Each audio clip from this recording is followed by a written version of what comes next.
Praise lord. దేవుడి నామానికి వందనాలు. ఈ పగటి వేళ దేవుని యొక్క సన్నిధిలో ఆరాధనలో హాజరై తీరడానికి దేవుడు కృపావాత్సల్యం దయచేసినందుకు దేవునికి వేలాది వందనాలు. దేవుడు మనకి ఇచ్చిన ఆరోగ్యం, శక్తి, సామర్థ్యమే ఇంతటి వరకు దేవుడు మనల్ని నడిపించి తీరింది. ఆయన కృప లేకుండా ఒక క్షణం, ఒక గడియ కూడా బతకడానికి జీవితంలో స్థితిగతి తెరవలేనప్పుడు దేవుని యొక్క కృప విస్తారంగా మన పట్ల ఉంది కాబట్టి దేవుడు ఎంతగానో మనల్ని సహాయపరిచి తీరుచున్నారు. దేవుడు మనలందరినీ కూడా సహాయపరిచి తీరును గాక. ఈరోజు పగటి వేళ మనం చదివిన వాక్య భాగంలోకి మనం వెళ్దాం. చదివిన వాక్య భాగంలో ఇశ్రాయేలు ప్రజలని దేవుడు కనాను దేశానికి తీసుకెళ్ళక మునుపు అన్యారాధన గురించి ఉన్న కట్టుబాట్లను ఎర్రగొట్టుకు తీరమని చెప్పే ఒక ప్రయత్నం మొదటి 4 వచనాలు చదివినప్పుడు మనకే కనబడి మొదటి 4 వచనాల్లో దేవుని యొక్క బిడ్డలుగా నమ్మిన తర్వాత అంతా సుఖం అని అనుకోకూడదు. దేవుని యొక్క బిడ్డలని నమ్మిన తర్వాత కొంత ప్రయాసపడి తీరినదే, కొంతగా దేవుని పట్ల ఏమై ఉండి తీరాలి. దీక్ష కలిగి ఉండలేకపోతే పాతవన్నీ నిన్ను వెంబడించి నిన్ను ఏం చేసి తీరుతుంది, మరలా నీ జీవితాన్ని నాశనానికి తీసుకెళ్లి తీరుతుంది. అందుకే మనం చదివిన ద్వితీయోపదేశ కాండం 12వ అధ్యాయం మొదటి 4 వచనాలు చదివినప్పుడు అన్యారాధనలను దేవుడు నచ్చకపోవడానుకున్న ప్రణాళిక మనకు అక్కడ కనబడుతున్నట్టుగా మనకి కనబడుతున్నది. దేవునికి ఉన్న ఒక ప్రత్యేకత, మనం సేవించిన దేవునికి ఉన్న ఒక ప్రత్యేకత ఏంటిది అంటే ఆయన పరిశుద్ధుడైన దేవుడు, ఆయన పరిశుద్ధతకు అంకితమైన వాడు. ఆయనకు ఆశ ఉన్నది తన ప్రజలు కూడా పరిశుద్ధులుగానే ఉండి తీరాలి. ఆయన మహిమకు సౌరభ్యం చెందినవాడు. ఆ మహిమకు ఆధారము తన ప్రజలు కూడా అయి ఉండి తీరాలని దేవునికి ఏముంది, ఆతృత ఉంది. అందుకే దేవుడు కోరుకున్న ఒక మాట ఏంటంటే తన పరిశుద్ధతను, తన మహిమను అన్యారాధనలకు అప్పగించుకు తీరడానికి ఆయనకి ఏం కాదు, ఇష్టం కాదు. ఆ దేవుడు ఉన్నప్పుడు దేవునికి వ్యతిరేకంగా కూడా ఉన్నవాడు ఉన్నాడు. దేవునికి ఆరాధన వెళ్తున్నప్పుడు దేవునికి వెళ్ళలేని ఆరాధన కూడా కొందరికి వెళ్ళి తీరుతున్నది. అలాగైతే ఈరోజు నువ్వు ఆరాధన చేసి నువ్వు చర్చికి వచ్చి రక్షణ పొంది, మారు మనసు పొంది, బాప్తిసం పొంది, అన్ని భాష పొందకుండా, కృపావరం పొందకుండా ఆరాధన చేసిన దాంట్లో 2 కేటగిరీ ఉన్నాయి. ఒకటి సత్యారాధన, రెండోది దొంగ ఆరాధన. సత్యారాధన దేవునికి అంగీకరణమై తీరినప్పుడు, దొంగ దేవునికి అవమానపరిచేది, దేవుని యొక్క పరిశుద్ధతను కూలదీసేది, దేవుని యొక్క వ్యవస్థతకు లేకపోతే దేవుడిని ఇచ్చిన ఉడంబడికకు ఏమిచ్చి తీరేది, మిస్కోట్ చేసి లేకపోతే బోధించకుండా లేని విధానంగా బోధించి తీరేందుకున్న పద్ధతి ఉన్న తీరలేగా. అందుకే దేవుని యొక్క బిడ్డలు ఏం చేసి తీరాలి, దేవునికి ఆరాధన చేసేది ఆరాధన దేవునికి నచ్చుతున్నదా లేదా అన్నది అర్థం చేసుకుని తీరాలి. దేవునికి నచ్చలేని ఆరాధన మూగ ఆరాధన, దేవునికి నచ్చలేని ఆరాధన మంత్రారాధన, దేవునికి నచ్చలేని ఆరాధన అన్యారాధన, దేవునికి నచ్చలేని ఆరాధన వ్యవస్థకు వ్యతిరేకత ఉన్న ఆరాధన. అలాగైతే నీ ఆరాధనలో ఏముండి తీరాలి, దేవుని యొక్క ప్రసన్నత కలిసి వచ్చి తీరాలి. అందుకే ఆరాధనకున్న ప్రత్యేకతలో ద్వితీయోపదేశ కాండం 4వ అధ్యాయం 24వ వచనాన్ని మనం చదివినప్పుడు మనం సేవించిన దేవుడు దహించుచున్న దేవుడు అని చెప్పి ఆగిపోవట్లేదు. ఆయన ఒక్క వాక్యం ఒకసారి చదవాలి. ద్వితీయోపదేశ కాండం 4:24.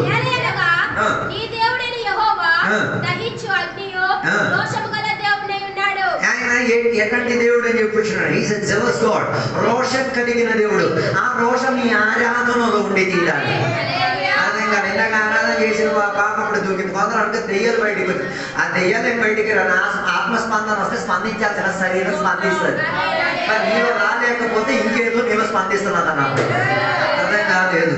ఆత్మశక్తి నీలో స్పందించలేకపోతే ఇంకేదో శక్తి నీలో మౌనం పాటించే స్పందిస్తున్నది. అది నిజారాధన అన్యారాధన నువ్వే తేలగొట్టేసుకుని. అందుకే దేవుని యొక్క బిడ్డలుగా ఆయన రోషం కలిగిన దేవుడు. ఆయన మంట అయితే మంట మండినోడు దూకుతాడు, గెంతుతాడు, దొరుకుతాడు. నీలో అది కాలేకపోతే మంట కాదు నీలో దిగింది, ఇంకేదో దిగిందని నువ్వు ఆలోచించుకు తీరాలి.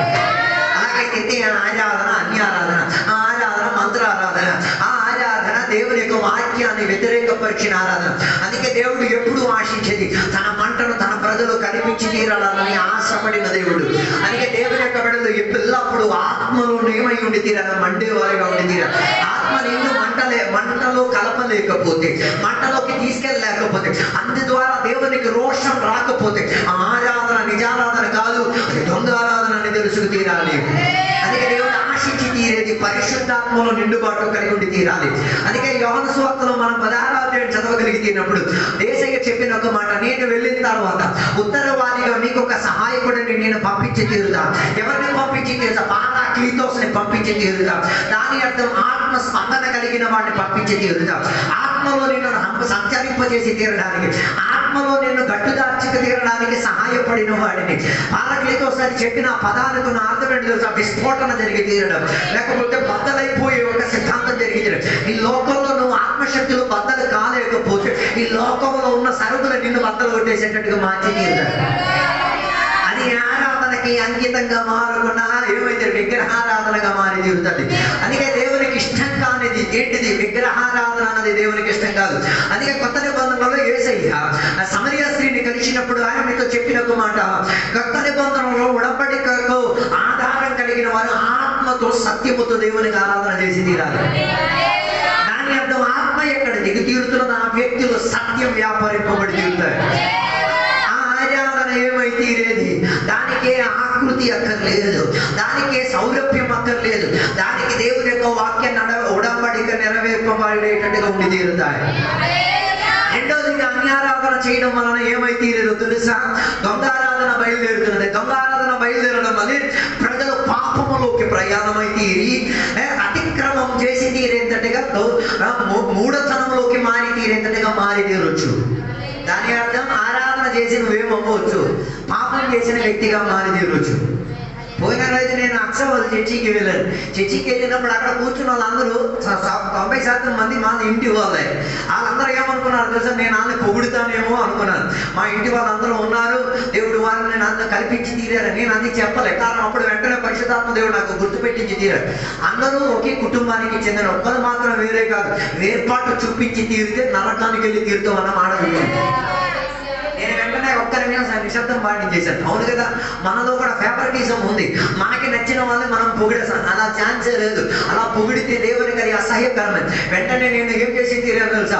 దేవుని యొక్క వాక్యోపదేశంలో ఒక మాట అన్నాను. ఇక్కడ నా కుటుంబానికి చెందిన సభ్యులు అందరూ ఉన్నారు. అప్పుడు నా కుటుంబ సభ్యులు అందరూ ఆకాశానికి ఎగిరిపోయారు. తర్వాత నేను ఎవరు దేవుని యొక్క వాక్యం పాటించి తీరుతున్నారు వారందరూ కూడా దేవుని యొక్క సహోదరులని, దేవుని యొక్క కుటుంబ సభ్యులని, దేవునికి ఇంటికి చెందిన వాళ్ళని చెప్పినప్పుడు ఆ పైకి ఎగిరిన అదే గాలి కిందకి దిగిపోయింది. అర్థం కాలేదు. నేను ఆరాధన చేసి నీ గాలి కిందకి దిగలేకపోతే దాని అర్థం పాపం నీలో వ్యాపారించి తీరిందని అర్థం. అర్థం కాలేదు. అందుకే బైబిల్ పాపానికి చెప్పుచున్న ఒక పదం అమార్చియ, గురి తప్పిపోవడం, లక్ష్యం తప్పిపోవడం, దారి తప్పిపోవడం. దాని అర్థం అన్యారాధన వలన నీలో ఏం ప్రవహించి తీరుతుంది? పాపం ప్రవహించి తీరుతుంది. అర్థం కాలేదు. యేసయ్య ఒకసారి మన పాపం కొరకు మరణించి తీరదు. అదే పాపం జన్మ పాపం గురించి. ఇక కర్మ పాపం గురించి నువ్వు ప్రయాసపడి తీరాలి. జన్మ పాపం గురించి యేసయ్య శిలువలో మరణించారు, అందరి కొరకు మరణించారు. అది నమ్మిన వాడు రక్షణ పొంది తీరుతారు. ఇక కర్మ పాపం కొరకు నువ్వే ఏం చేయాలి? నీ త్రోవను నువ్వు సరిపరచుకు తీరాలి. అందుకే జన్మ పాపము నుంచి విడుదల పొందినవాడు పాపము నుంచి విడుదల పొందినవాడు. కర్మ పాపము నుంచి విడుదల పొందినవాడు ఏం చేయాలి? పాప స్వభావం నుంచి ఏం చేయాలి? మార్పు చెందడానికి ప్రయత్నం చేసి తీరాలి. నువ్వు రక్షణ పొంది తీరినప్పుడు నీ శరీరం ప్రాణం ఆత్మలో విడుదల కలిగినది ఎక్కడ వదల? శరీర ప్రాణం ఆత్మ మాత్రమే విడుదల కలిగి తీరింది. శరీరానికి ఏం కలిగి తీరలేదు, విడుదల కలిగి. దాని అర్థం నీ రక్తంలో ఏముంది? ఈ పాపపు స్వభావం ఉంది. ఈ ఆరాధన చేసే దేనికి? స్వభావం చావడానికి, లేకపోతే స్వభావాన్ని చంపడానికి. అది చంపలేదు అనుకో, అది నిన్ను చంపేది. అర్థం కాలేదు. ఓ లార్డ్, పోయిన రోజు నేను రైల్వే ట్రాక్ క్రాస్ తీరేటప్పుడు ఆ రైల్వే క్రాస్ దగ్గర బోర్డు చదివాను. ఈ క్రాస్ దాటి తీరితే ఆ ప్రభుత్వాన్ని ఏం చేసి తీరింది? ఎదిరించి తీరు. నాకు అప్పుడే వెంటనే అర్థమైంది, ఇది మన వల్ల, మనం దేవుని బిడ్డలు, ఇది నా పరలోక రాజ్యానికి అభ్యంతరకరమైన హెచ్చరిక నాకు వచ్చింది. నాతో సుమారు 15 మంది ఉన్నారు. 15 మంది అక్కడ రాకుండా అలా తిరిగేసి ఎక్కేసి దిగి వచ్చాం. అక్కడికి వచ్చిన తర్వాత వచ్చిన సమాధానం ఉంది కదా, శరీరానికి అది తట్టుకోనివ్వదు, ఆత్మకి అది స్పందన కలిగి తీరుతుంది. అర్థం కాలేదు. అన్యారాధన నిన్ను పాపములోకి నెట్టి తీరుతుంది. హలో, అర్థం కాలేదు. దేవుని యొక్క బిడ్డలు రక్షణ పొందిన తర్వాత మళ్ళీ పాపం చేయగలుగుతారా? ఈజీగా చేయగలుగుతారు. ఈజీగా చేయగలుగుతారు. ఈజీ వాళ్ళకి. ఎందుకు? 4 వాక్యాలు ఉన్నాయి, టాప్ 2 అని నొక్కితే బుల్లెట్ దిగిపోయినట్టే దిగిపోతాను కదా. నో, వర్కౌట్ కావదు. నీకున్న రక్షణ నీ చేతి నుంచి కోల్పోవచ్చు. అర్థం కాలేదు. చాలా మంది పేరుకి రక్షణ పొందారు అన్నదే, వారి రక్షణను వారు ఏం చేయలేదు, విలువగాను ఖరీదైన రీతిగా ఏం చేయలేదు, ఎన్నిక పరచుకొని తీరలేదు. అందుకే నేను చెప్పి రావడానికి నా ఉద్దేశం ఇదే. అన్యారాధన నిజారాధన కాకపోతే అన్యారాధన నేను పాపములోకి నడిపించింది. రోజు ఈ యొక్క ప్రార్థన ఉంటుంది, నేను పాపిని, పురుగుని, పనికిరాని దరిద్రాన్ని. ఎప్పుడు పనికొచ్చే దరిద్రమై మారుతావు. దానికి ఏం చేసి తీరాలి? నీ శారీరక క్రియలకు ఏం వచ్చి తీరాలి? అదుపులో తెచ్చి తీరేతనిగా ఉన్న ఆత్మస్పందనలోకి ప్రజలు దిగి తీరాలి. ప్రత్యేకత ఉంది, అన్ని అడాప్ట్ చేసేస్తుంది. శరీరానికి ఒక ప్రత్యేకత ఉంది. అవతల ఉన్నాడు క్రాఫ్ట్ వేసాడా, అదే క్రాఫ్ట్ ఇట్లా తీయాలనిపిస్తుంది. అవతల సగం బట్టలు నగ్న ప్రదర్శన చేసినా ఈడికి కూడా అలా చేయాలి. శరీరానికి ఆతృతుంది. ఆ సినిమా చూసిన అలా చేయి, ఈ సినిమా చూసిన అదే. ఆ శరీరానికి ఏముంది, లోకముతో ఉన్న అంటుంది. అర్థం కాలేదు అనుకుంటా. అందుకే ఈ లోకముతో ఉన్న అంటు పోయి తీరాలని, అయితే నువ్వు సావాలి, లేకపోతే నువ్వు రూపాంతరం చెందాలి. వీటినైతే రెండింటి మధ్య నీ శరీరం ఏమై తీరుతుంది, నలగ కొట్టబడి తీరుతున్నది. దాని అర్థం అన్యారాధన నేను పాపములోకి నెట్టి తీరుతుంది. అన్యారాధన నేను ఏం లేదు, ఒక దోషిగా, ఒక హంతకుడిగా, దేవుని వ్యతిరేకంగా భావించిన ఒక వ్యక్తిగా మార్పించి తీరొచ్చు. ఇశ్రాయేల్ ప్రజలు అన్యారాధన చేయడం వలన వారి పిల్లలను కూడా ఏం చేశారు, బలిగా అర్పించారు. అది పెద్ద విషయం ఏం కాదు, పిల్లలకు బలి. నీ శరీరానికి నువ్వు బలిచ్చేస్తావు, దానికన్నా పెద్ద విషయం పిల్లలు తీసుకోవడం. అర్థం కాలేదు. నీ శరీరం పాపపు క్రియకు అలవాటు పడిపోయి తీరితే దాని అర్థం you are sacrificing your body for ungodly god. అంటే నిజం కాని దేవునికి నీ శరీరం నీవేం చేసావు, అప్పగించేసి బలి అర్పించావు. అందుకే ఆరాధనకు వచ్చి నేను ఆరాధన చేయను, అదే చెప్పను, నీ ఇష్టం నీకు అర్థం, నువ్వు ఎలా సస్తే సవు, మనకి దాంట్లో ప్రాబ్లం. నీ శరీరంలో ఒక ఏమైతే ఒక యాగార్పణ అయితే తీరుతుంది. అందుకే బైబిల్ చెప్తున్నమాట, నీ శరీరములను ఏం చేయాలి, సజీవ యాగంగా ఏం చేయాలి, ఎవరికి అర్పించి తీరాలి. చచ్చింది దేవునికి అక్కడ, ఉన్నది వారు. అర్థం కాలేదు. బతుకున్నప్పుడే దేవుని యొక్క కత్తి నీ మీద పడి తీరాలి. దేవుని వాక్యమైన కత్తి నేను కొయ్యాలి. దాని అర్థం ఆరాధనకు వచ్చే దేనికి, పాపం గురించి నేను గుర్తించడానికి. ఆరాధనకు వచ్చిన ఒక్క పాపం కూడా గుర్తించలేకపోతే నువ్వు ఈ సంసారంలో జీవిస్తున్నావని. ఏ సంసారంలో, అన్యారాధన సంసారంలో జీవితం. అన్యారాధనకు నువ్వే యాజకుడివి, నువ్వే బలి వస్తువువి. అందుకే ఇశ్రాయేల్ ప్రజలు వెనుకాడు తీరలే. అన్యారాధనకు అలవాటు పడిపోవడానికి కారణం వారికి పాపం అనిపించి తీరలే. లిబరలైజింగ్, పాపం అని అనిపించట్లేదు. 100 రూపాయలు దొంగతనం చేసేదేమో అది పెద్ద పాపం ఏం కాదు, అదే పెద్ద పాపం. అర్థం కాలేదు. బయట చెప్తున్నా కూడా యెహోషువ యొక్క భక్తుడు, ఆయన ఎవడు, యాజక ధర్మం చేసిన వాడు. ఆ యాజక ధర్మం చేసేటప్పుడు వధించే ఆ ప్రక్రియలో ఆ వధింపబడిన వస్తువు నుంచి తన బట్టలోకి ఏం పడితే, రక్తం పడితే దానిని సాతాను గుర్తించి తీరి అడిగాడంటే అర్థం కాలేదు. మన ఏమే రక్త సరితలు ఉన్నాయి, మీరే ఊహించండి. నాకు లేదు, అది ఆరాధన కాదు, ధన్యారాధన. అర్పణలు అన్య దేవతలకు అర్పింపబడి తీరింది. ఈ పగటి వేళ ఈ వాక్యం అది పోల్చుకోగలిగి తీరి, సత్యారాధనలోకి రాగలిగి తీరితే నీ మరక పెద్ద విషయం కాదు. యేసయ్యకి నీ మరకను తుడిచివేసి తీరడానికి 3 సబ్బులు దేవుడు ఏర్పరిచి ఉంచారు. ఒకటి యేసయ్య రక్తం, రెండోది యేసయ్య వాక్యం, మూడోది పరిశుద్ధాత్మ శక్తి. సకల పాపములో నుంచి నేను ఏం చేసి తీరుతుంది,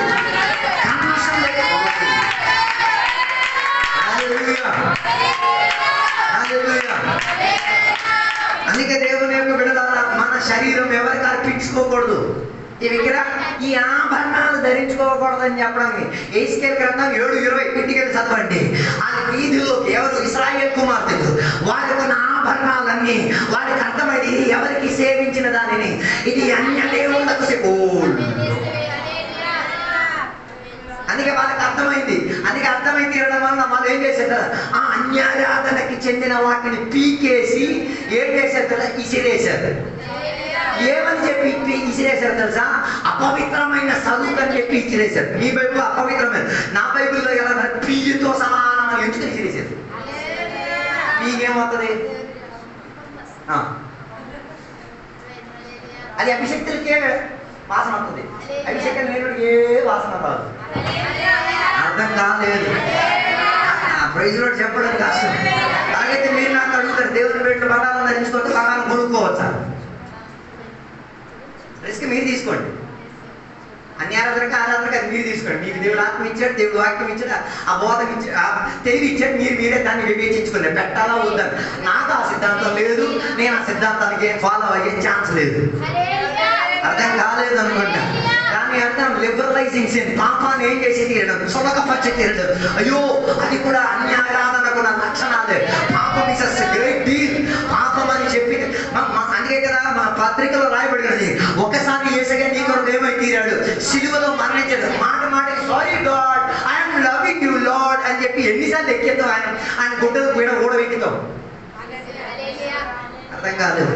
I'm sorry lord, I did a mistake, నేను ఒక తప్పిదం చేశాను, ఈసారికి కన్నీరు తుడిచి తుడిచినట్టు తుడిచి ఎన్నిసార్లు చూడాలి ఆయన, ఎన్నిసార్లు ఆయన బట్టలు ఊడదీశాం, ఎన్నిసార్లు ఆయనకి కొట్టేంతగా మార్చారు. He did it once for all. ఆయన చేసింది ఒకేసారిగా. మళ్ళీ మళ్ళీ మళ్ళీ ఆయన ఏం చేసి తీరకూడదు, సిలువ వేయకూడదు. అది ఒక అనారాధన లక్షణం కాదు, అన్యారాధన లక్షణం. ఎవడు ఎంటర్టైన్ అవుతాడు? సాతాను ఎంటర్టైన్ అవుతాడు. అందుకే కదా బైబిల్ చెప్తున్నమాట, ఆయన సిలువ మరణం పొందిన గడువులో సాతాను యొక్క తానికి ఏం చేశాడు, క్రియలను మొత్తం ఆయన ఏం చేశాడు, తల మొత్తం చెదకొట్టి పడేశాడు. చెదకొట్టేసిన దాన్ని నువ్వు మళ్ళీ మళ్ళీ నువ్వు దాన్ని దుహరా చేసేటప్పుడు మళ్ళీ దాన్ని నలబడ చేసి చెప్పేటప్పుడు ఎవడు ఆనందపడతాడు? ఆయన అంటే ఇంకా ఏం కాలేదు, వీటంటే నాకేమైంది, ఇదే ఫీలింగ్ లాగా ఉంటాడు. ఎవడు? మా నాయన ఏంటవదు, ఏసీ కానీ చెప్పాను సగమే సచ్చాను నేను, ఇది మళ్ళీ నన్ను కొట్టేస్తున్నాడు, మళ్ళీ నన్ను అంటున్నాడు, ఇది పని ఇలా జరుగుతున్నాడు. నో, అలా లిబరలైజింగ్ జీవితం అయితే లేదు. అయితే ఒకటే ఏసయ్య మన కొరకు చేశాడు, దానిలో మనం నిలకడతం కలిగి ఉండి తీరాలి. అందుకే అన్యారాధనకున్న ఒక ప్రత్యేకత ఏంటో తెలుసా, అది నీ శరీరాన్ని కూడా ఏం చేయొచ్చు, పాపానికి యాగముగా అర్పించబడి తీరచ్చు. అలాగే పాప యాగర్పణ నిమిత్తం ఒకే ఒకటి అర్పింపబడి తీరదు. ఆయన రక్తంలో ఏం లేదు, పాపము లేదు. ఆయన పాపం ఎరగని వాడు. ఆయనకు పాపముతో ఏ రీతి కలిగిన అందరూ. అలాగైతే ఆయన రక్తం ద్వారా కడగబడిన నీవు కూడా అదే ప్రాసెస్ లోకి రావాలి. పిచ్చెక్కిపోవాలి సాతాను. ఏమని ఈ వ్యక్తిలో నాకెక్కడ ఏం కనబడట్లేదు, లోటమి కనబడట్లేదు, పాపము కనబడట్లేదు, ఎక్కడ కనబడట్లేదు, రాబోయే రోజుల్లో కనబడదు. ఇంకా కానీ పరిశుద్ధ పట్టణంలోకి ఎక్కేటప్పుడు కూడా వీళ్ళలో ఏం కనబడి తీరకూడదు, పాపం అన్నది కనబడి తీరకూడదు. అది దేవుడి యొక్క ఇట్స్ ఎ సీరియస్ థింగ్. ఇది యొక్క జాగ్రత్త చెందిన విధానం. హల్లెలూయా. మూడవదిగా బైబిల్ చెప్తున్న మాట, అన్యారాధన చేయడం వలన ఏమిటి, ఉడంబడిక ఇరిగిపోయి తీరుతున్నది. You are breaking the covenant. ఏ ఉడంబడిక? పాత నిబంధనలో ఉన్న ధర్మశాస్త్ర ఉడంబడిక. కొత్త నిబంధనలో ఏం చేసి తీరారు, రిస్టోర్ చేసి తీరారు. ఎందుకు దేవుడు పాత నిబంధనలో ఉన్న 39 పుస్తకాలు ఇచ్చారు? దాని అర్థం నీకు ధర్మశాస్త్రం అంటే ఎంత గొప్పది, ఎంత భయభీతమైనది, ఎంత నెరవేర్పు అసాధ్యమైనది అని తెలియవచ్చి తీరడానికి ఎన్ని పుస్తకాలు ఇచ్చారు? 39 బుక్స్. అర్థం కాలేదు అనుకుంటా. దాని అర్థం మానవుడిగా పుట్టినోడు కూడా ఏం చేయలేడు. 10 ఏళ్ళు నెరవేర్చగలుగుతారా? ఒక్కరోజు పాటించండి, ఒక గంట పాటించండి, సేద కాదు. అర్థం కాలేదు. ఉన్నారా నాతో కలిసి? ఒక గంట కూడా ఒక్క ఉడంబడికను కూడా మనం ఏం చేయలేదు, పాటించలేదు. దాని ఉడంబడిక పాటించుకు తీరడానికి ఉడంబడిక ఆయన ఏమై తీరాడు? 2000 సంవత్సరాల క్రితం భూమిలోకి అంతరించి తీరి ఒక దైవత్వం కలిగిన ఒకడు మానవత్వం కింద మారి రాజుగా ఉన్న ఒకడు పేద దరిద్రుడుగా మారి దేవుని యొక్క కుమారుడుగా ఉన్న ఒకడు మనిషి కుమారుడుగా మార్పు చెంది తీరి దాని అర్థం ఉడంబడిక ఆయన ఏం చేశారు, ఆధారంగా మారి తీరాడు. అప్పుడు యేసై వచ్చినది దేనికి? కీర్తనలో రాయబడి ఉన్నది, ధర్మశాస్త్ర గ్రంథములో రాయబడి ఉన్నది. దేవుని యొక్క వాక్య ప్రవక్తలు బోధించిన దానిని ఆయన ఏం చేసి తీరడానికి, టు కంప్లీట్ ఇట్ అవుట్, దానిని పూర్తి. దాని అర్థం నీకు ప్రతిరోజు ఎవరు కావాలి? ఎవరు కావాలి? Every day. ఎవరు కావాలి? ఎవ్రీ డే కదా, ఎవ్రీ సెకండ్. ఎవరు నీకు కావాలి? మందన్ని సంక్రాంతికి శివరాత్రి వేసేగా మిగతా రోజులు. అందుకే కదా బైబిల్ ఎప్పుడో సంక్రాంతి శివరాత్రి చదువుతారు. కొందరు బైబిల్ కొనుక్కున్నదే ఆదివారం చదవడానికి. ఎందుకమ్మా బైబిల్ మోస్తున్నాం? ఆ బైబిల్ ఇంటికడే పెట్టి చదవద్దు. ఎందుకు? చెక్క కప్పు కానీ చదవాల్సింది అది. కారణం నా అనుదిన ఆహారం ఇది నన్ను బతికించేది, ఇది నన్ను పోషించి తీరదు. దీనితో నీకు సంబంధం లేకపోతే దీని గురించి ఒక పాట కూడా పాడకూడదు. అర్థం కాలేదు అనుకోండి, అర్థం కాలేదు. మా నాయన పోలీస్ అని చెప్పి నేను నాయన పోలీస్ పట్టుకొని తిరిగితే ఏమైంది? నాన్న కొనమని నీకు దొరికింది అనుకుంటున్నాం. దొరకదు. నీకు దొరకాల్సిన నాయనకి దొరకాలని కూడా నీకు దొరికేది. అర్థం కాలేదు. తుపాకీ ఉంది కదా అని చెప్పి పేల్చేయడం కాదు, ఆలోచించి వివేచన కలిగి ఏం చేయాలి? ఉటంబడిక చేసిన దేవుని ఏం చేసి తీరాలి. అందుకే కొత్త నిబంధనకు వచ్చిన ఎప్పుడు మనకి ఎవరి మీద ఆశ్రయం ఉండి తీరాలి. ఐఆమ్ నథింగ్, నేనేం కాదేవో, నా ద్వారా నువ్వేం చేసి తీరాలి.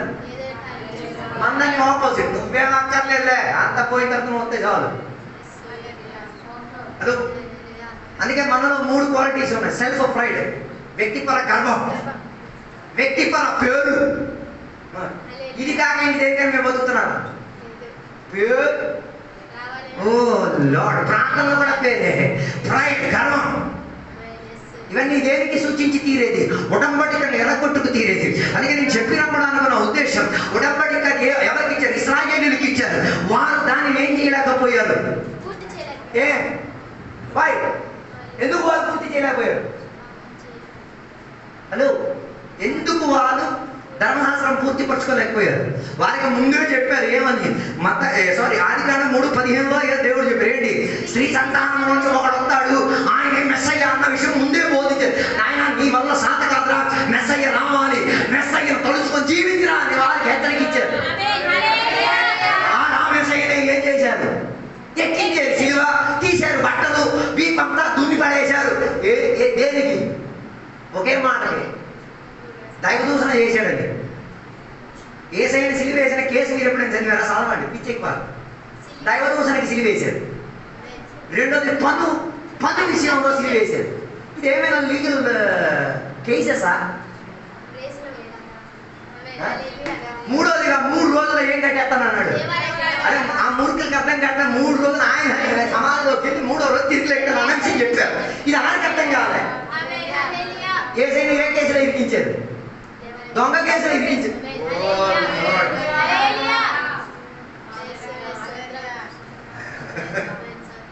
అర్థం కాలేదు అనుకోండి. ఏ కేసులో ఇరికించారు? దొంగ కేసులు. అందులో ఏం లేదు, ఫ్యాక్ట్ ఏం లేదు. దాని అర్థం వాళ్ళు ఏమనుకున్నారు? మెస్సయ్య ఈయన కాడు, వారికి ఒక ఉడంబడిక ఉంది. ఆదామును దేవుడు ఎలా సృష్టించారో అలాగే ఎవరు కూడా దేవుడు సృష్టిస్తారని. ఇలాంటి కాంట్రడిక్షన్ చాలా ఉన్నాయి. కొందరు చెప్తారు కదా, దొంగ బాప్తిసం పొందరు, మరి నాకెందుకు బాప్తిసం? కొన్ని విశ్వాసాలు ఉన్నారు కదా, దొంగ బాప్తిసంలోకి ఎక్కాడు, నీకు కనబడలేదు, నీ తప్పది. ఇశ్రాయేలు ప్రజల బాప్తిసంలోకి ఎక్కారా? ఇశ్రాయేలు ప్రజలు బాప్తిసం తీసుకున్నారా? తీసుకున్నారు. తీసుకోలేకపోతే బైబిల్ తప్పైపోద్ది. వాళ్ళు దేని కింద? పేతురు గ్రంథం ఇంటికి వెళ్ళి చదవండి. వాక్యం చర్చ అయిపోయిన తర్వాత అడగండి, నేను చెప్తా. వాళ్ళు దేని కింద? మేఘం కింద ఏం పొంది తీరారు? బాప్తిసం పొంది తీరారు. ఏడు దాటారు వాళ్ళు. దాని అర్థం బాప్తిసం అన్న ప్రక్రియ నుంచి ఏం చేశారు? దాటి కింద ఏడు మీదకు పడిన ఉగ్రత ఎవరి మీద? ఏసై మీద పడిన అదే ఉగ్రత ఏడు మీద, ఎర్ర సముద్రం అన్న ఏడు మీదకు పడి తీరింది. అది ఒక నిబంధనలోకి తీసుకొచ్చింది. ఒక పక్క దేవుడి బిడ్డలు, మరో పక్క అన్యులు. ఒక పక్క ఉడంబడిక ఉన్న జనం, మరో పక్క ఉడంబడికతో సంబంధం లేని జనం. ఈ పగటిలో ఉడంబడికలో ఉన్నవా? ఉడంబడిక తప్పి ఉన్నవా? ఈ పగటిలో ఉడంబడికలోకి తిరిగి రావాలి. దట్ మీన్స్ అన్యారాధన మూలంగా ఏమి ఎరగవచ్చు? కవనెంట్ ఎరగవచ్చు. ఉడంబడిక ఏం చేయొచ్చు? ఉడంబడిక ఒక ప్రత్యేకత ఉంది. దాన్ని చదవాలంటే ఆదికాండం మీరు ఇంటికి చదవాలి. 15, 16, 17, 18 అధ్యాయం. అబ్రహాం ఏం చేశాడు? దేవునితో కలిసి ఆయన ఒక ఉడంబడిక చేశాడు. ఉడంబడిక చేసిన ప్రక్రియలో వధింపబడి తీరాల్సిన పశువులను ఏం చేసుకున్నాడు? తెచ్చుకొచ్చాడు. దాన్ని నరికి తీయాడు. ఎలా నరికి తీయాలి తెలుసా? ఇప్పుడు నేను దేవుడు ఉడంబడిక చేస్తున్నాను అనుకో, నాకు ఒక మొక్క, ఆయనకు ఒక మొక్క. ఏం చేసి ఒక పశువు అయితే ఒక పశువు 2 ముక్కలుగా ఏం చేస్తాడు? నరికేసి ఏం చెప్తున్నాడు తెలుసా? యువతల పక్క నుంచి నేను అవతల వెళ్తా, అవతల నుంచి ఆ ఉడంబడిక చేసిన దేవుడు యువతల నుంచి ఇద్దరు అటు ఇటు నడిచినప్పుడు ఏమై తీరుతుంది? ఏసయ్య సిలువ మరణానుకున్న ఆ న్యాయ విధి ప్రక్రియ జరిగి తీరుతున్నది. దాని అర్థం ఈ ఉడంబడిక చేయడం వల్ల తప్పిపోయే మార్గం లేదు. అందుకే బైబిల్ డివోర్స్ అనువదించట్లేదు. Bible does not say about divorce. Once married eternally married. మళ్ళీ నువ్వు 10 చేసుకున్నా 20 చేసుకున్నా ఆడ మ్యారేజ్ ఉండదు. ఏడో నువ్వు సంపాదించుకోవాలి జరగవచ్చు. అక్కడికైతే ఒక పేరు కూడా వినబడతాయి. ఏం పేరు? మీరే తెలుసుకోండి. ఉన్నారా నాతో కలిసి? అలాగే అందుకే ఇందులో ఏం లేదు, ఆప్షన్ లేదు. అయితే ఎలా ఆప్షన్ వచ్చింది? అయితే భర్త ఏమైపోవాలా? చచ్చిపోవాలా, లేకపోతే నువ్వు చచ్చిపోవాలా. అయితే ఆయన తెచ్చుకోవాలా, నువ్వైనా తెచ్చుకోవాలి. అన్ని మరి ఆశ ఉండకూడదు. ఇక నేను చెప్పిన ఉడంబడిక అంత సీరియస్ థింగ్. దాని అంటే నీ ఉడంబడిక నుంచి తప్పితే ఎలా ఈ శవం మొక్కలై తీరిందో అలా దేవుడు నిన్ను ఏం చేయొచ్చు? ఏసై దేవుడు, ఏసై నా పాపం కొరకు సచ్చినాడు, అమ్మో ఏసై పైగురు చెప్పిన ప్రకారం నేను మునిగి బాధ్యత వచ్చిన తర్వాత నాకు చచ్చి నచ్చట్లే. తర్వాత చివరికైతే నేను ఆలోచిస్తున్నాను. ఏ చివరికి ఆయన నలికే విధానం ఒకసారి ఆలోచించండి. అందుకే ఒక్కసారి రక్షణ పొందితే మరి నో టర్నింగ్ బ్యాక్, మరి ఎదిరిగే ఛాన్స్ లేదు. మళ్ళీ నేను వెళ్ళలేవు, వెళ్ళితే దానికి నా ప్రతిదండను అనుభవించేవాడు ఎలా ఉంటుందో ఊహించి తీరండి. అందుకే ఉడంబడిక చేసేది ఏంటి? ఏసయ్య దేవుడు అని ఉడంబడిక make it a serious thing. బాప్తిసం కొరకు ప్రక్రియ చేసి make it a serious thing. ఆత్మశక్తి కొరకు నువ్వు ఆశపడి తిరుగుతున్నాడు. It's a basic serious thing. అది ఆలోచించి ఉడంబడిక చేసి తీరాలి. అందుకే ఇశ్రాయేలు ప్రజలు ఎవరి కోసం కాసుకొని ఉండేవారు? మెస్సయ్య కోసం కాశారు. ఆయన రావడం ఆలస్యమై తీరేసరికి వీళ్ళకి ఏం అర్థమైతే ఇంకా ఆయన రోడ్లే ఇంకా రాజే అనుకున్నా. అలా అనుకొని వీళ్ళు ఇంకా ఊహాపోహలో కూర్చున్నారు. మెస్సయ్య వస్తాడు. అరే బాబు మెస్సయ్య వచ్చేసాడు రా నాయన. మెస్సయ్య అప్పుడప్పుడున్న సందర్భ తరగతుల్లో నీ దగ్గరకు వచ్చి నిన్ను బలపరిచి తీరాడు. దాని అర్థం ఇప్పుడు కూడా మెస్సయ్య మన కొరకు రానై ఉన్నాడు. ఆయన ఏ ముహూర్తంలో అయినా ఏమైతే నా కలిగి తీరుతాడు. దాని కొరకు మనం ఏమైతే ఉడంబడికలో రెడీ అయ్యి ఎందుకు భాస్కర్ చెప్తుంటారు సారీ పెట్టాడమ్మా అని చెప్తాను కదా బాబు ఉడంబడిక రిన్యూ చేసుకోవడానికి. నేను ఎవరో కొట్టుకున్నాం, నేను చెంటి కొట్టుకున్న తర్వాత సారీ అని చెప్పకుండా బల్లారాధన వచ్చినప్పుడు వెళ్ళి సారీ చెప్పడం కాదు. ముందే ఆ రోజు వెళ్ళి సాయంత్రం కల్లా వెళ్ళి సారీ చెప్పేసి ఉడంబడికను రిన్యూ చేసుకో. లేకపోతే రెండో మొగుడు వచ్చి కాపురం చేస్తాడు. నీ చేత రొట్టె కూడా తీసి పెట్టాడు, నీ చేత ద్రాక్ష రసం కూడా తగ్గిస్తాడు. నువ్వు బిడ్డ ప్రాంతాల ఆరాధన అన్నీ చేసేస్తావు. కానీ ఎవడు మూడోవాడు మధ్యవర్తికి దూరిపోతాడు. అందుకని ఉడంబడిక ఇస్ స్పెషల్ థింగ్. అందుకే ఏంటి పరిశుద్ధాత్మ ఉడంబడికలకు సంఘం దిగి రాదు. ఆరాధనకు వచ్చే జంప్ వేయడం కాదు. ఎవరి time you have to jump in the lord. ప్రతిసారి ఆత్మలో నిండుబట్టు కలిగి తీరాలి. ప్రతిసారి నీ ఆత్మ ఉప్పొంగుతూ తీరాలి. ఆత్మలో ఉన్న ఆత్మకు ఏం చేయాలి? స్థానం ఇచ్చి తీరాలి. అర్థం కాలేదు. పరిశుద్ధాత్మను పొందుకు తీరాలి. It's a covenant. ఉడంబడికది ఏమి? దేవుడు ఎవరిలో నివసించేది? శరీరంలో నివసించే ప్రక్రియ. అర్థం కాలేదు అనుకోండి. అందుకే బైబిల్ చెప్పేది దేని గురించి ఆశించి తీరాలి? కృపావరం గురించి ఆశ కలిగిన వారిగా ఉండి తీరాలి. పరిశుద్ధాత్మ గురించి అవగాహన కలిగినటువంటి ఉంటుంది. ఎప్పుడో సంక్రాంతికి పేర్లు ఒక టపాకాయ కాదు, ఆత్మశక్తి. ఎప్పుడు పొందాను? 1992 ఆగస్టు 4వ తారీఖున నేను పొందాను. 4 గంటలకు పొందాను. ఆ రోజు పొందిన టపాకాయ ఈ రోజు టపాకాయ కాదు. మరి ఆ రోజున 4 దూకాడు. ఈ రోజు ఏం లేదు, ఏ దూకుడు లేదు, ఏం లేదు, ఇంకేదో దూకితే దాని అర్థం అనుదిన ఆత్మలో ఏమై ఉండి తీరాలి? నిండుబాటు కలిగేటటువంటి తీరాలి. ఉడంబడిక ఒక ప్రత్యేకత. దాన్ని ఏం చేయాలి? రిన్యూ చేస్తూ. అందరి చేత వాహనాలు ఉన్నాయి కదా, ఇన్సూరెన్స్ అయిపోతే ఏం చేస్తున్నారు? రిన్యూ చేస్తున్నారు. ఎందుకు? పోలీస్ పట్టుకుంటాడన్నా. పోలీస్ పట్టుకోవడం రెండో విషయం. నీ ప్రాణం పోతే అవతల గుద్దేస్తే నీకు వాడికి ఏదైనా లాభం దొరకాలి. చేస్తున్నాం ఆయన పట్టేస్తాడు. ఓ బాబు దానికోసం కాదు, ఆడు పట్టకపోయినది రెండో విషయం. ఫస్ట్ విషయం ఏంటిది? నీ ఎదురుగా వచ్చినాడు నిన్ను గుద్దినా, నువ్వు వాడిని గుద్దినా, ఆడి ప్రాణం పోయినా, నీ ప్రాణం పోయినా సెక్యూరిటీ ఉండేది. ఓ దాని అంటే కవెనెంట్ లో తిరిగితే యు ఆర్ సెక్యూర్. నువ్వు ఉడంబడికలో ఉన్నారు నాతో కలిసి. యేసయ్య పరలోకానికి ఎలా ఆరోహణమై తీరాడు? శిష్యులు ఎలా చూస్తూ ఉండగా మేఘమైన ఏం చేసి తీరింది? ఎత్తుకొని తీసుకెళ్ళి. దాని అర్థం some super natural force is required to lift you from this earth. దాని అర్థం అదృశ్యమైన అమానుషికమైన ఒక శక్తి నిన్ను ఏం చేయాలి? ఈ భూమి అంతరిక్షంలో నుంచి దైవాంతరిక్షం వరకు నేను క్యారీ అప్ చేయాలి. అందుకే కదా బైబిల్లో రాయబడింది, పక్షిరాజులో వారి యవ్వనం ఏమైతే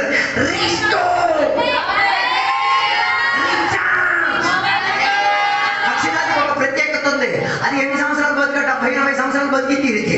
కాసేపు బతికి తీరిన తర్వాత సుఖ సౌకర్యాలు అన్నీ అయిన తర్వాత దాన్ని పొలం అదే ఏం చేసి ఓడబీకేసి దానికి ఉన్న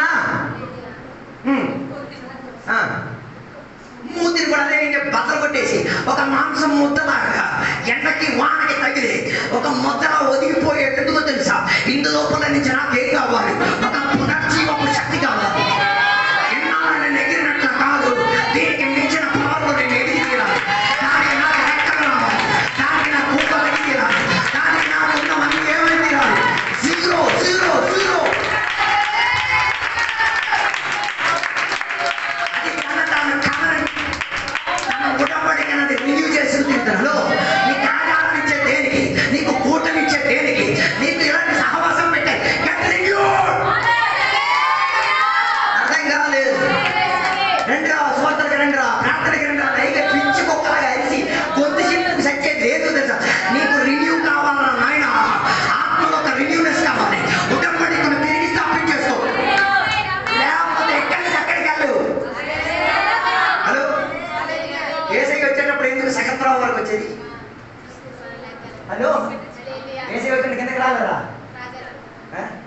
రాకుండానే గుళ్ళు గోపురాలు వేసి పేరు మీద కట్టేసి అర్చనలు పచ్చనలు ఇంకేడు పుణ్యదినాలు పుణ్యశాస్త్రాలు అన్నీ చేస్తాను రాకుండానే.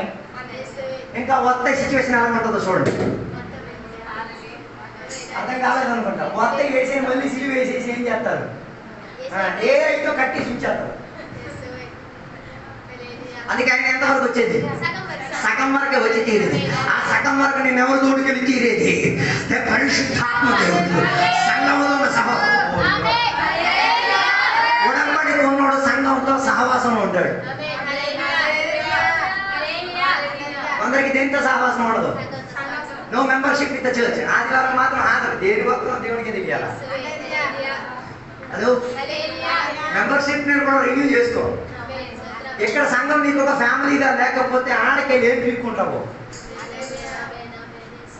ఏడే సంఘాన్ని ఎగ్గొట్టేస్తాం, మన ఆడకెళ్ళి కూడా ఎగ్గొట్టేస్తాం. మరి ఆడ వెళ్ళగలితే కదా ఇక్కడ నుంచి వెళ్ళగలిగింది. కొందరికి సంఘం ఒక తీర్థయాత్రలాగా అప్పుడప్పుడు రావడం. నో, అది ఒక ఉడంబడికను ప్రస్తావించే చోటు. అర్థం కాలేదని దానికి నువ్వేం చేయాలి, అలాంటి ప్రక్రియను సంపాదించుకు తీరాలి. నీ ఓనర్తో వెళ్ళి మాట్లాడాలి, నీ పని సైట్లోకి వెళ్ళి మాట్లాడు. సార్ నాకు ఆరాధన నేను వెళ్ళాలి, మీరు ఉద్యోగం పీకేసినా పర్వాలేదు, నా చేత మీరు దాచిపెట్టినా పర్వాలేదు, నా ఇంటికి తెచ్చిస్తాను, నా ఇంటికి తెచ్చేస్తాను. బైబిల్ వాళ్ళు వీడు నా పిల్లదాన్ని వేస్తున్నాడు, ఇంటికి తెచ్చేస్తాం, ఎత్తాడు లేడు. అలా నిర్ణయం పెడుతుండు. అర్థం కాలేదు. ఒక రోజు జరిగిన ఒక మాట, ఒక కుర్రోడు ఇంటి ముందు కొత్తగా రక్షణలోకి వచ్చాడు. పాస్టర్ గారు విశ్వాసం గురించి ఘోరం వాక్యం చెప్పేసి కుర్రోడికి మంచి ఆతృత కలిగింది. ఆయన ఇంటికి 2 కిటికీలు ఉన్నాయి. ఒక కిటికీ కాస్త పెద్ద కొండ ఉంది. పాస్టర్ గారు చెప్పిన వాక్యం మీద విశ్వాసం అంటే ఏ కొండ అయినా ఏమైతే తీరుద్ది, కదిలిపోయి తీరుద్ది. వీడు విశ్వాసంతో వెళ్ళి అయ్యగారికి చెప్పకుండా 3 రోజులు ఫాస్టింగ్ పెట్టి ప్రార్థన, దేవా నేను వచ్చాను, నేను 3 రోజులు అయ్యే లోపల కిటికీ తీసేసరికి ఏం ఉండకూడదు. 3 రోజులు ప్రయాసపడి ఏం చేశాడు, ప్రార్థన చేసి ఎవతల పక్క కొండ ఉందో ఆ కిటికీ వాడు తీశాడు. అది విశ్వాసం ఉన్నట్ట లేనట్ట, ఉన్నట్టే. అదే ప్రాబ్లం. కొండ పోవాలంటే కొండ పోయిన చోటు కాదు, పోలేని చోటుకి చూడు. అక్కడ పోతే ఇక్కడ పోయినట్టే కదా. ఇది యువతల పక్కే చూడు. మన ప్రాబ్లం కూడా ఎలిగే. అందుకే విశ్వాసం అన్ని ఎలిగి తీరుతుంది. అందుకే కదా బైబిల్ చెప్పి తీరుతున్నది. ఆవగింజంత మీరేమనుకుంటారు, ఆవగింజంత విశ్వాసం అంత ఇంత చిన్న విశ్వాసం లేదు నాయన. ఆవగించంత విశ్వాసం ఆవగింజ దేని మీద ఆధారపడి ఉంది, దేవుని మీద ఆధారపడి ఉంది. దేవా నేను ఇప్పుడు చచ్చిన శవమే, నేను పనికిరాని సరుకునే, కానీ మట్టిలో కాసేపు పడేసి చూడండి, నా తలపై ఉన్న మట్టిని నేను ఫస్ట్ 21 రోజు తీస్తా. ఆఫ్టర్ కంప్లీటింగ్ 21st డే, 21వ రోజు నన్ను అక్కడ వదిలేయండి. 21వ రోజు నా నెత్తి మీద ఉన్న ఆ మట్టి మొదలు కలిపి నేను బయటకి ఎత్తొస్తాను. ముందు నీ నెత్తి మీద ఉన్న మట్టి ముద్దను తీ, ఆటోమేటిక్ కొండని కదిలిపోతుంది. అర్థం కాలేదు. ఇండైరెక్ట్గా ఈ విత్తనం ఏం చెప్తుందో తెలుసరే, కొండ నువ్వు పండదు కదా, చూడరా కొండ, నా నెత్తి మీద ఉన్న కొండను పడేసాను రా, నువ్వేంత పెద్ద ఛాలెంజ్. అర్థం కాలేదు. ఆత్మ అవగాహన ఉన్నది, అర్థం ఉంది, లేని వాళ్ళకి అంతా బొమ్మ. నా నెత్తి మీద ఉన్న కొండ, అవును కదా, ఆవగింజ కలిపి ఒక కొండే కదా, దాని నెత్తి మీద ఉన్న మొన్న దానికి ఒక కొండే కదా, దానిని తేల్చేసరే నిన్ను పక్కకి నెట్టేసా, దాన్ని పక్కకి నెట్టే చూడరా నాయన. ఇదే ఉడంబడిక రిస్టోర్ అయితే, ఉడంబడికలో పునర్జీవం వచ్చేది, ఆయాలను శక్తి వ్యాపారికి దేవుడి విడుదల.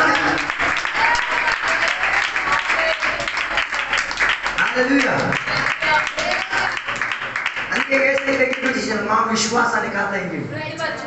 మన విశ్వాసం ఎలా పెరగలిగేది, మీరేం చేసి పెంచేస్తారు.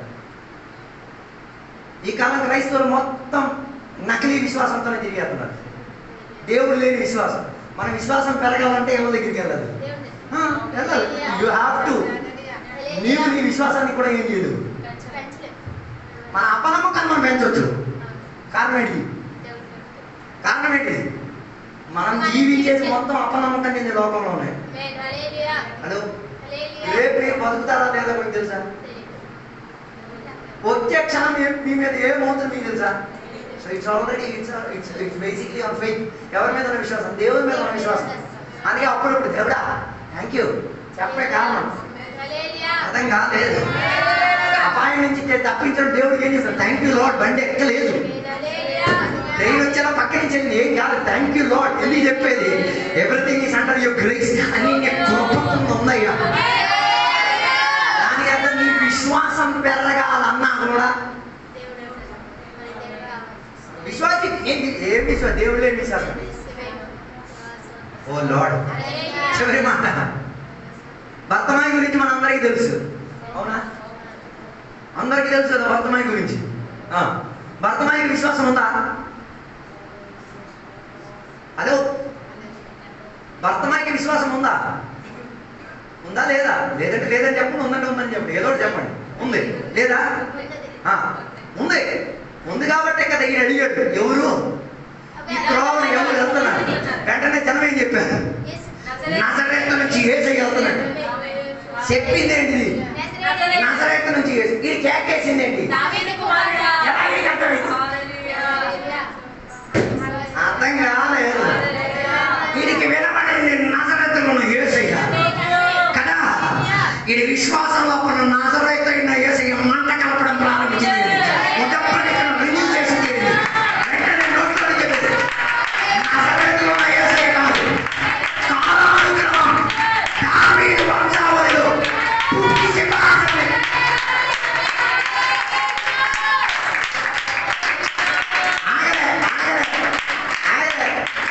వీడు విశ్వాసంతో స్టేట్మెంట్ చెప్పేసరికి ఉన్న ఊరు నాకు నోరు మూయించారు. అర్థం కాదు, అర్థం కాదు, అర్థం కాదు, అర్థం కాదు, అర్థం కాదు. నువ్వు విశ్వాసంతో ఒక మాట చెప్పు, అవిశ్వాసం చెందిన కలిగిలు నేను నోరు మూయిస్తాను. నువ్వు విశ్వాసంతో ఒక మాట పలికి చూడు, అపనమ్మకం చెందిన దురాత్మ పలికి నీ నోరు మూయిస్తాను. అది ఇంట్లో కావచ్చు, ఒంట్లో కావచ్చు, చిచ్చిలో కావచ్చు, సంఘంలో కానీ ఎక్కడైనా కావచ్చు. అర్థం కాలేదు అనుకుంటా. లేకపోతే మీరు చెప్పి చూడండి, ఇప్పుడు రోడ్డు లేదు కదా, రేపటికి రోడ్డు అయిపోతున్నా ఎలాగైపోద్ది? కత్తించిన దెయ్యాన్ని వెంటనే దాన్ని ఎత్తి పెట్టేది ఈ అపనమ్మకం చెందిన దెయ్యం, దాన్ని గద్దించాలి. తర్వాత నీ విశ్వాసం యాక్టివేట్ అయ్యింది. అర్థం కాలేదు అనుకుంటా. వీడికి అర్థమైంది, వెళ్ళింది నజరేతులో ఉన్న యేసే. లోపల విశ్వాసం ఏంటి? No, he is a king, he is David son, దావీదు కుమారుడు. ఆయన మెస్సయ్య. కావాలంటే నజరేతులో ఉన్న యేసే ఆగు చెట్టు ఆగిపోను, ఆగడు ఆయన. ఆగడా? యేసే ఆగలేదు కదా. మళ్ళీ కాదు, వీడు ఇంకా గట్టి కేకలేశారు. వీడు నోరు, ఇదే విశ్వాసంతో ఉన్న లక్షణం. విశ్వాసం ఉడంబడికలో ఉన్నాడు, మౌనంలో ఉండలేదు. ప్రార్థనకి వచ్చి నోరు మూసుకొని ఉండలేదు. ప్రార్థనలో ఆయాలో మట్టి కొండలో ఉండలేదు. లోపల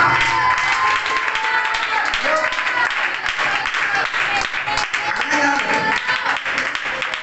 ఆరాధనకి సైలెంట్. నిన్ను ఏదో ముంచి అపనమ్మలు పెట్టింది, అందుకే ఏం రావట్లేదు. వస్తుంది ఎప్పుడు ఎప్పుడు మెషిన్లు అన్ని తగిలించినప్పుడు వస్తుంది. శుద్ధి ఆరాధన ఊపిరి జాతి దేవుడా దేవుడా పిలుస్తావు, పిలవాల్సిన సిచ్యువేషన్. అర్థం కాలేదనుకుంటా. నా ఫ్రెండ్ ఒకడు ఉన్నాడు, ఆడికి మంచి టాలెంట్ గిలెంట్ అన్నీ ఉన్నాయి. దేవుడు ఒక క్యాన్సర్ ఇచ్చారు.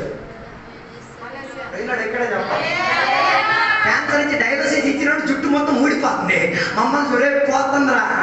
ఈ దేవుడికి ఇవ్వాల్సింది ముందు బిల్డప్గా. 3వ స్టేజ్ క్యాన్సర్, 3వ స్టేజ్కి వెళ్ళి ఇంకా ఏం బాడీ మీద ఏం వర్కౌట్ చేయట్లే, కెమోథెరపీ ఏం పని చేయట్లే. సంఘబిడ్డలు అందరూ చెప్పారు, ఇప్పుడైనా దేవునికి నమ్ముకోరా, ఇప్పుడైనా దేవునికి అడగరా, జీవం మీదేవా, బతికితే నీకోసం, సత్తే నీకోసం. లేదేవా ఒక్కసారి నన్ను ఏం చేయలేవా, కరుణించలేవా. నా లోపల విశ్వాసముతో దేవా క్యాన్సర్ కొన సెల్ చచ్చిపోనుగా.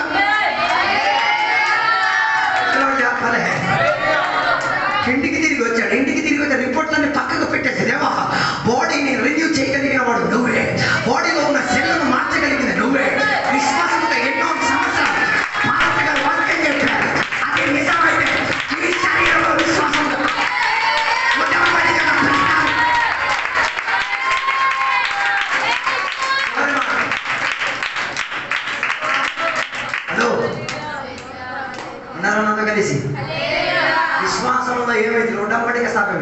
ఈ రోగ స్వస్థత కలిగి దేవునికి నమ్ముకున్న వాళ్ళు త్వరగా దేవుని వదిలేస్తారు. ఎందుకు? వారి కేరోజులో వచ్చారు దేవుని దగ్గరికి. జిలాబీ కోసం వచ్చారు. జిలాబీ దొరకకపోతే జిలాబీ దొరికినంటే వెళ్ళిపోతారు. అర్థం కాలేదు. రోగ సౌఖ్యం జరిగింది, అది ఒక తాత్కాలిక మార్గమే. ఉన్నారో లేదో నాకు తెలియట్లేదు. దేని గురించి? దేవుని బాగా అర్థం చేసుకుని రక్షణ పొంది తీరడానికి, లేకపోతే విశ్వాసంలో ఎదిగి తీరడానికి. దాని అర్థం రోగం పోతే దాని అర్థం ఇక విశ్వాసంలో నువ్వేమై ఉండి తీరాలి, ఫుల్ ప్యాక్ అయి ఉండి తీరాలి. మళ్ళీ జబ్బు రావచ్చు. చాలా తేడాగా ఉంది వాక్యం. ఒకసారి దేవుడు నా క్యాన్సర్ తీసేశారు, మళ్ళీ రావాలి క్యాన్సర్. అక్కడ చెప్పగలగాలి క్యాన్సర్ ఏదో పీక్కో.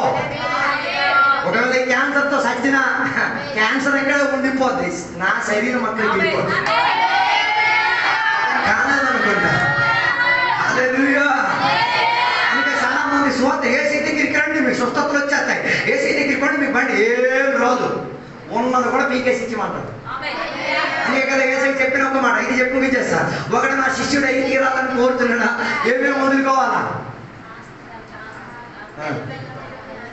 ఇక్కడ ఉన్న ఎవరికి చెప్తే రేపు ఎంతమంది ఉంటారు? మరి తూకోనే మేకోను, మేర రాస్తా తూ మే తీర రాస్తా. అడగలే, అడుగుతారు, అడిగే సిచ్యువేషన్ వస్తుంది, తెప్పిస్తాడు ఆయన. అందుకే ఒకటి నా శిష్యుడై తీరాలంటే ఏం చేయాలి? అమ్మని, నాన్నని, సహోదరిని, అనుబంధం. ఎందుకు? ఇవన్నీ ఉంటే ఇది మన శిష్యుడు కాలేడన్నమాట కదా. ఇక్కడ శిష్యుడిగా ఉండి దేవుడికి పరిచయం చేసిన నాన్న పోయి, తమ్ముడు బాబు ఇంటికి ఒకసారి వెళ్ళి రావా, ఇది మరి చపాతీ చేస్తున్న చపాతీ మాడిపోయి మసి అయిపోయి. ఎందుకు ఫోన్ వచ్చింది లాగింది వెనక్కి. అలా గాలిపట్టం చూశారు కదా, గాలిపట్టం భలే డ్యాన్స్ చేసేస్తుంది. గాలిపట్టం తెలియట్లే కింద కూడా ఏం చేస్తున్నాడు. ఇదే చాలా మంది శిష్యులుగా ఉన్నారు. ఎవడో నిన్ను లాగుతున్నాడు కాబట్టి ఆ లాగింపుకు నువ్వు డ్యాన్స్ చేసి తీరుతున్నావు. అందుకే అర్థం చేసుకుని తీరాల్సిన దేవుడు ఉడంబడిక చేసిన శిష్యుడు అన్ని ఏం చేసి తీరాలి, తన్ను తాను కూడా. నిన్ను నువ్వు ఎలా విడిపించుకోగలిగేది? నీకు కొన్ని ఇష్ట కష్టాలు ఉన్నాయిగా, దాన్ని కూడా ఏం చేయాలి? వేదిక మీద పెట్టేసి ఐ సరెండర్ ఇట్ లార్డ్. నా నేసం ఉంది కదా, ఏది నేను పురుషుల సంగతి అంటున్నా, నాతో డైరెక్ట్గా దేవుడు మాట్లాడాడు. బాగా వాక్యం ఎంత కుష్టం పోయిన దాన్ని మొత్తం గీకి పడేస్తాను. కొన్ని కుష్టం పోలేదానికి అక్కడ ఎక్కడ ఏమున్నాయి, ముష్టాచులు ఉన్నాయి. మేసాల మీద పోరు పీకి మాత్రం పీకుతారు. అర్థం కాదు. హలో, అర్థం కాదు. ఇవన్నీ విడదీసి చెప్పేస్తే మన జనాలు ఎవరు ఉండరు కదా. అందుకే ఆత్మస్పందనం వచ్చిన సందర్భం తీసుకొచ్చినప్పుడు ఇలాంటి విషయాలు చెప్పేది. దాని అర్థం ఉడంబడికలో ఉంటే అన్నింటిలో ఏమై ఉండి తీరాలి, నెరవేరింపు కలిగేటట్టు ఉండి తీరాలి. లేకపోతే అది ఏమైతే అన్యారాధనకి వేదికగా మారి తీరుతుంది. అదో ఉన్నారని నాతో కలిసి. అలాగైతే నన్ను నేను ప్రతిరోజు ఏం చేయాలి? తెచ్చించాలి. మన ఇష్ట కష్టాలు, మనకి ఇష్ట కష్టాలు. ఎందుకు ఫాస్టింగ్ చేసేది? మనకి ఇష్టమైన చాలా మంచిగా ఉన్నాయి కదా, అది వదులుకోవడానికి. ఉన్నారో లేదండి? ఇప్పుడు భోజనం మాత్రం ఉపవాసం చేస్తే కదా, ఫోన్ కూడా ఫాస్టింగ్ చేయాలి. ఓ 7 days నేను ఏం చేయను, అస్సలు మొత్తం వీరి వరకు పెట్టి స్థానం వేసేది. నీ ఆతృత ఎంత మాత్రం దెయ్యం మీద ఉంది, ఈ ఫోన్ ఉన్న దెయ్యం మీద ఉంది తెలిసిపోదు. అర్థం కాదు. కొన్నిసార్లు అమ్మా నాన్న దగ్గర 7 రోజులు దూరం వెళ్ళిపోండి. ఫోన్లని స్విచ్ ఆఫ్ చేసేసి ఏం చేయండి, వాళ్ళ బంధుత్వం వాళ్ళు అస్సలు దొరకలేని చోటుకి వెళ్ళిపోండి. బాగుపడతారు ఆత్మీయులు. వెళ్ళలేకపోతే అలాంటి సిచ్యువేషన్ ఉన్న అమ్మా నాన్న కోరిని తీసుకెళ్తారు. నా మాటలు ముగించాలి. Hello, renew your covenant. నీ ఉడంబడికలు ఏం చేయాలి? పునఃస్థాపించడానికి ప్రయత్నం చేయాలి. అందుకే విశ్వాసంలో ఎదగాలంటే మన ఉడంబడికను మరలా ఏం చేయాలి? రిన్యూ. మనం జీవించే లోకం అపనమ్మకం చెందే లోకం. ఏది ముట్టినా నీకేం దొరికింది? ఎక్కడ నువ్వేమో ఏమి తీరాలి? కోర్టులో నీకు న్యాయం దొరికిద్దా?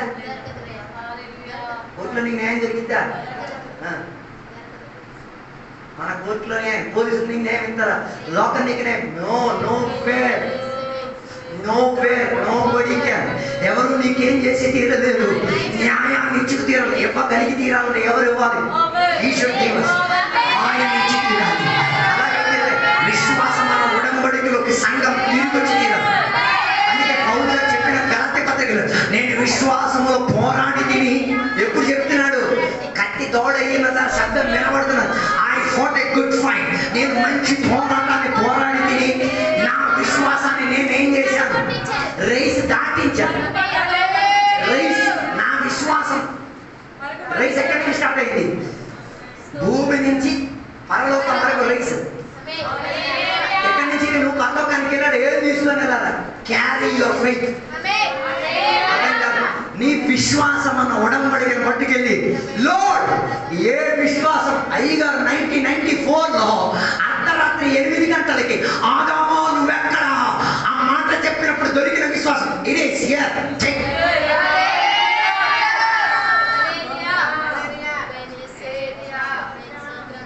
ఏంటి అప్పగించారు? గుడ్ ఫైట్, మంచి విశ్వాస పోరాటం. ఇది నేను తెచ్చింది మామూలుగా కాదు. నన్ను కుక్కను కొట్టినట్టుగా ఏం చేశారు? వీధి సందుల్లో కొట్టి పడేశారు. అప్పుడు కూడా ఇది వదలలే. నా బీపంతా దున్ని పడేశారు. వదలలే. నన్ను కుక్కను తరిమినట్టుగా తరిమారు. నన్ను పొట్టలో తింపారు. వదలలే. నన్ను రాళ్ళు రక్తంతో కొట్టారు. వదలలే. నా చేతులు కాదు ఏం చేశారు? ఎలా కొట్టే విధానంగా సెలవారు. వదలలే.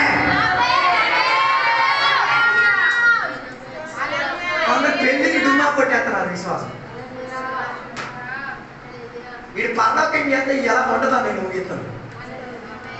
ఏసై దగ్గర డుమ్మా కొట్టిన విశ్వాసం ఏసయ్యా నీకు ఇస్తాను. ఏసయ్య తెలుపా? హలో, అందుకని చెప్పినమాట విశ్వాసాన్ని కడముట్టించి నేనేం చేశాను? విశ్వాసంలో పోరాడి నేనేం చేశాను? మంచి పోరాడి అప్పగించాను. హలో, అలాగైతే ఉడంబడిక ఫినిష్ అయ్యే ముందు you should have some faith to give to God. విశ్వాసం నీ చేతిలో ఉందా లేదా?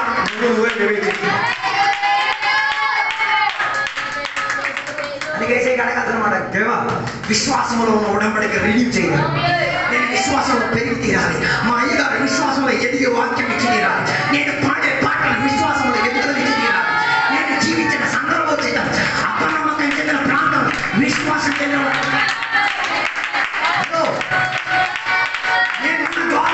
దైవాశ్రయం లేని ద్వారా కానీ నేను దేవుడి మీద ఆశ్రయపడింది. నేను జీవించిన వాతావరణం నాకు అనుకూలం కాదు. కానీ దేవ నువ్వు ఉంటే అది నాకు అనుకూలం. అన్యారాధన ఉన్న చోటులో సత్యారాధన మొలకెత్తి తీరుతుంది. అర్థం కాలేదు. దేవుడు ఎందుకు కనాను దేశం భూమిలోనే స్థాపించారు? ఎందుకో తెలుసా? అన్యారాధన ఉన్న చోట్లే ఆరాధనకు కంపదులు కాదు. వచ్చినప్పుడు కనాను దేశం పరలోక రాజ్యం. It's no longer to the world. మరి ఈ లోకానికి చెందింది కాదు. అందుకే పరిశుద్ధాత్మలో ఉన్న ఆనందం, నీతి సమాధానం పరిశుద్ధాత్మలో ఉన్న ఆనందం, అదే దేవుని రాజ్యం. దేవుని రాజ్యం ఏం కాదు? ఈటింగ్ ఫీస్టింగ్ టేస్టింగ్ కాదు. దేవుని రాజ్యం నీతి సమాధానం పరిశుద్ధాత్మలయందు ఉన్న ఆనందం.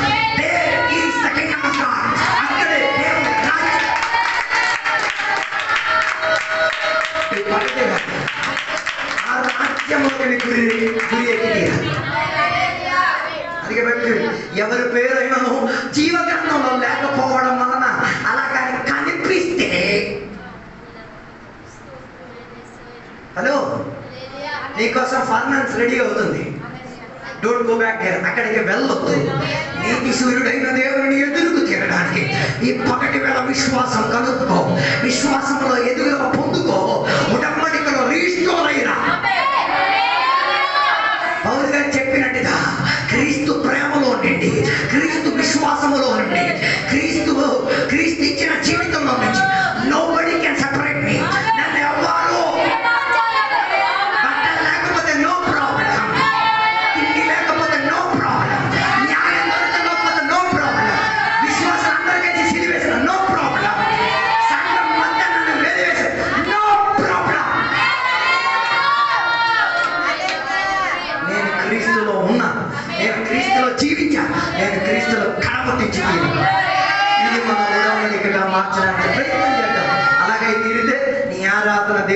విధానంగా మారి తీరుతారు. ఈ వాక్యాల ద్వారా దేవుడు మీ అందరిని కూడా దీవించును గాక. ఇప్పుడు సాక్ష్యం చెప్పడాలనుకున్న సమయం పిల్లలు నిలబడతారు, ఒక పాట పడతారు, సాక్ష్యం చెప్తారు, పెద్దలు నిలబడి సాక్ష్యం చెప్తారు.